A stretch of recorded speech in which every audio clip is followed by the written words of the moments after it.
Football clubs needed cash. Crypto companies needed credibility. And in 2020, those two problems collided and created a sponsorship gold rush. Professional football, or soccer, is a marketer's dream. Few things in global media can match its audience, or the emotional connection fans have with their clubs. It cuts across languages, cultures, and borders, making it arguably the world's most accessible sport. It's also one of the last reliable ways to reach millions of people at once.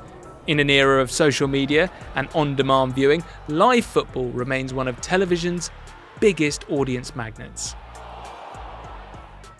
That attention is what makes football so valuable, and the biggest clubs are worth more than ever.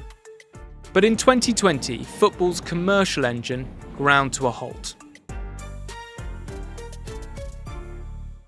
New fears tonight. The coronavirus may be more contagious than originally thought. Questions still remain about the virus. Coronavirus. During the COVID lockdowns, football matches across Europe were halted for months, and when play did resume, stadiums remained empty for the rest of the 2020-21 season, wiping out one of the sport's most important revenue streams. Kieran Maguire is Professor of Football Finance at the University of Liverpool. The losses globally in football increased significantly as a result of COVID. Match day income is worth 15% of Premier League income. It can be around about 30-40% in other major leagues, and in minor leagues it can be more than half of total revenue. For clubs such as Manchester United, which has the largest stadium capacity in the Premier League, the impact was severe, with losses averaging about $4 million per game. And the pressure spread across the business. With games played behind closed doors, some sponsors renegotiated deals or delayed payments as the value of their exposure changed. In the 2019-20 season, the size of the European football market shrank by 13%, from nearly €30 billion to just over €25 billion, its first contraction since the financial crisis. The pandemic cost the Premier League alone £1 billion, or about $1.3 billion, resulting in its first ever revenue decline, bringing years of growth to a sudden halt. Meanwhile, cryptocurrencies, digital assets traded through exchanges and built on blockchain networks, were booming. Bitcoin led the charge, and much of the market followed. This chart shows just how quickly the broader crypto market moved. The UK's first national lockdown began on March 23, 2020. By August 2021, as fans were beginning to return to stadiums across the UK and parts of Europe, the total cryptocurrency market had risen from $160 billion to around $2 trillion. Rob Wilson is the Dean at University Campus of Football Business. What clubs started to do was look, right, how can we plug that gap in our finances? Oh, look, we've got a cryptocurrency or a blockchain or a digital platform that we can start to use. So football clubs needed sponsors and their cash, but what did crypto companies get in return? Access to something the young industry couldn't build overnight: trust. One company embracing football is Bitpanda, a Vienna-based crypto platform with partnerships across the game, including clubs such as AC Milan, Bayern Munich, Paris Saint-Germain, and Arsenal.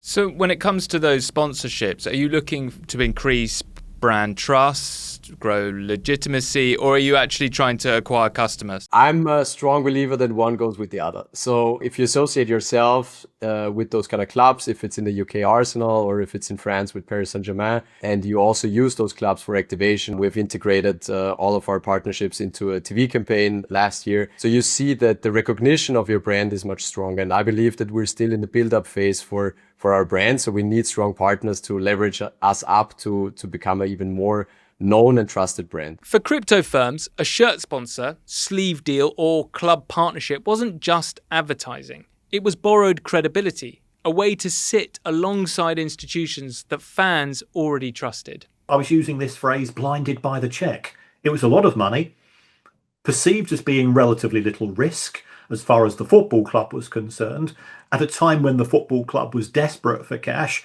So as a consequence, it seemed like a perfect solution. COVID created the immediate revenue shock.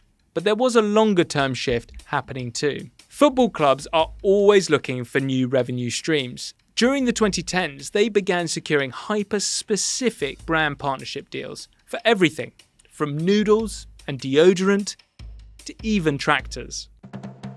So, when crypto companies came looking for partners, clubs were ready to listen. And in 2020, one of football's biggest traditional sponsorship categories was also starting to come under pressure: gambling and betting.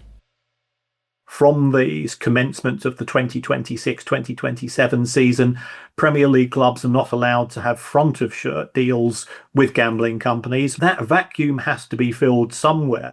During the 2025-26 Premier League season, 8 clubs still had gambling companies on the front of their shirts, worth an estimated £60 million a year. Cryptocurrencies will be licking their lips to an extent because they know that there is that revenue gap because of the regulation of gambling. Within a few years, clubs were signing multi-million-dollar deals across the crypto industry, from blockchain platforms to major exchanges. And the data backs that up. Between 2021 and 2024, football was the biggest global category for new sponsorship deals ahead of other major sports year after year. The more popular you are, the more people want a piece of you. During the crypto boom, football became one of the industry's biggest prizes. Crypto had bought its way into football. Clubs got new money. Crypto companies got visibility, trust, and access to millions of fans. But as the boom began to fade, that bargain started to look a lot more complicated. Coming up in the next episode, shirt sponsors disappear, fan tokens plunge, regulators start asking questions. How did football's crypto boom unravel? And who was left paying the price?